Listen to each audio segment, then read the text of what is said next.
Picture a filing cabinet. Neat. Ordered. Every drawer labeled. Every folder exactly where you left it. This is how you think memory works. Something happens. Your brain files it. Later, you need it.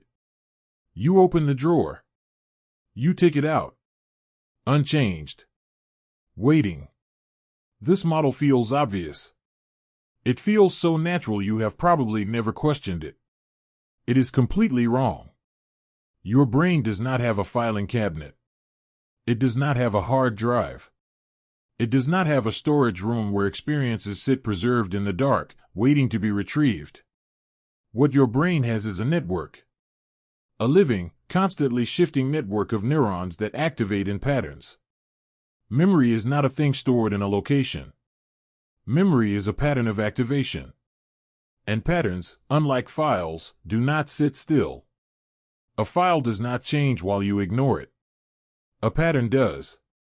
Every time that network changes, every time you learn something new, feel something strongly, sleep, age, or simply exist, the patterns shift. Slightly. Invisibly. But they shift. So the memory you have of something that happened 10 years ago is not the memory from 10 years ago. It is the pattern that survived 10 years of a changing network. Those are not the same thing. They were never the same thing. You were just never told. Richard Feynman was not a neuroscientist. But he understood something about information that neuroscientists are still catching up to. Feynman spent his life studying how physical systems behave. How particles interact. How information moves through systems.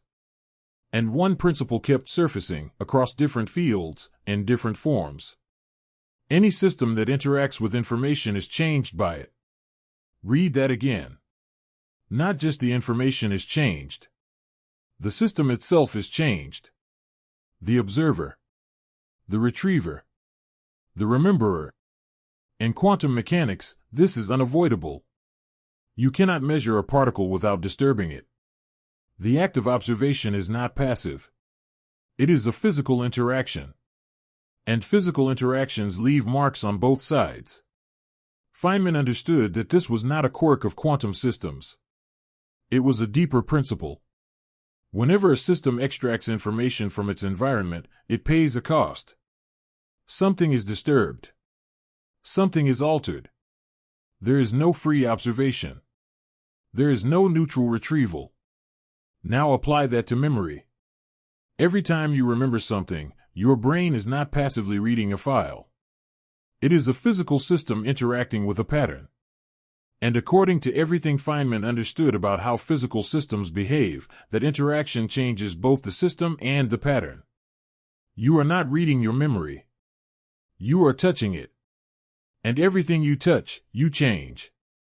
There is a process neuroscientists call reconsolidation. It does not sound dangerous. It sounds technical. Administrative, even. Like a filing update. It is neither of those things.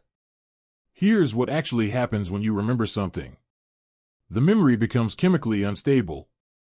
Physically unstable. The pattern that was settled, that was fixed in your neural network, becomes temporarily vulnerable.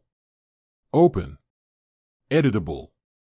And then, when the remembering is done, it gets written back. Not restored. Written back. Whatever was present in your mind during that moment of remembering, your current mood, your current beliefs, the conversation you just had, the person you have become, all of it is present during the rewrite. All of it leaves a mark. The memory that gets stored again is not the original. It is the original, filtered through now. And this happens every single time. Every time you revisit a childhood moment, you are not preserving it. You are updating it.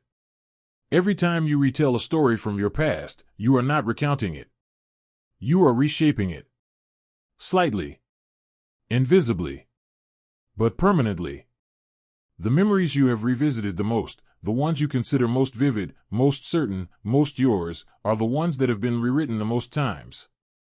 Vividness is not accuracy. Vividness is just frequency of rewriting.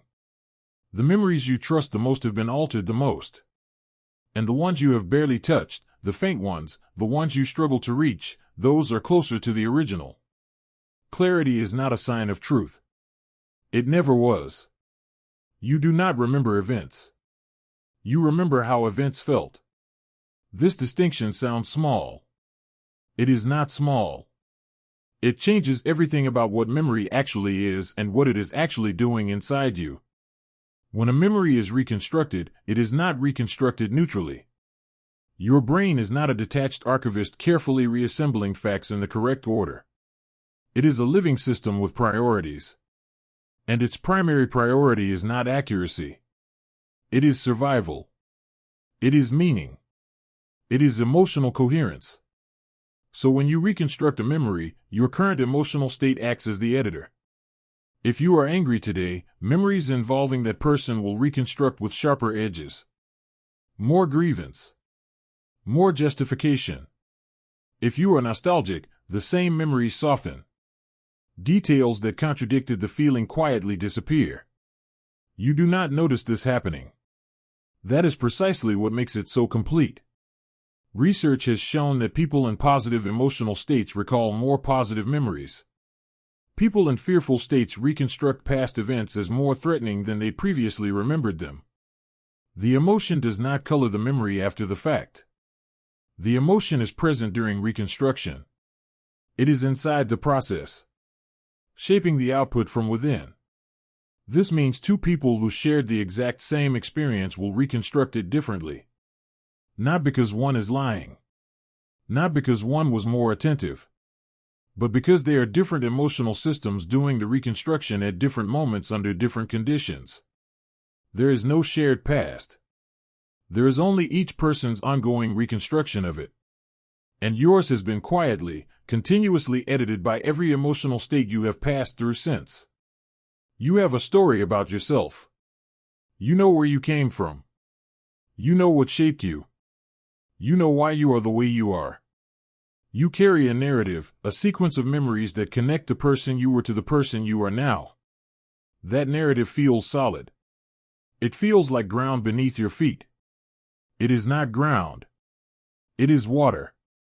Every memory in that narrative has been reconstructed. Every significant moment you return to, the ones that define you, the ones you use to explain yourself to others, the ones you use to explain yourself to yourself, has been rewritten. Filtered through emotion. Updated during reconsolidation. Quietly edited by every version of you that has done the remembering since. The story you are telling is true to you. But it was never a transcript. It was always a translation. And translations change with the translator. Think about a memory you consider foundational. Something that made you who you are. Now consider how many times you have returned to it. How many times you have replayed it, retold it, reinterpreted it through older eyes. Each return was a rewrite. Each rewrite moved it slightly further from whatever actually happened. You did not build your identity on what occurred. You built it on what you remember occurring.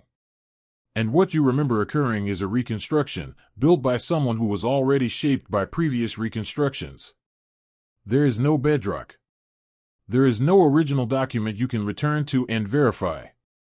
The foundation of who you are is a living document. And it has been edited so many times that the original draft no longer exists.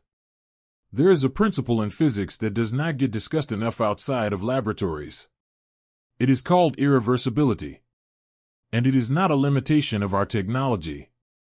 It is not a problem waiting to be solved. It is a fundamental feature of how the universe operates at every scale. When a physical process moves forward in time, it leaves a different universe behind it. The molecules that were here are now there. The energy that was in this form is now in that form. And no matter how precisely you understood the starting conditions, you cannot run the process perfectly backward. The original state is not archived somewhere. It is not waiting to be recovered. It is gone. Permanently. Irreversibly. By law. Now apply that to memory. Every act of remembering is a physical process. Neurons firing. Chemicals releasing. patterns activating and then resettling.